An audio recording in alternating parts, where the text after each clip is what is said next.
तुम्हाला या ठिकाणी मी सांगितलेल्या लॉग नुसार लॉग इन केल्यानंतर आपणास ही स्क्रीन दिसेल. इथे प्रीमियम वेब होस्टिंगच्या बाजूला मॅनेज म्हणून बटन आहे, तर त्या बटनला क्लिक करून त्यानंतर इथे फाईल मॅनेजरला क्लिक करून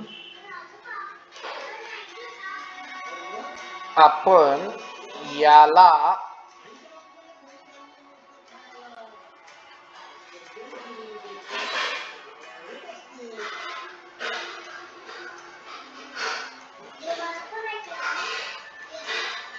पब्लिक HTML मध्ये जायचं, व्हिडिओला क्लिक करायचं, या फोल्डरमध्ये हा जो आहे एरो वरच्या साईडचा त्याला क्लिक करायचं, फाईलला सिलेक्ट करायचं आणि जो काही व्हिडिओ आहे तो व्हिडिओ या ठिकाणी क्लिक करायचा, ओपन करायचा, जेणेकरून इथं हा लोड होईल. या बार वरून तुम्हाला लक्षात येईल व्हिडिओ कुठपर्यंत अपलोड झालेला आहे.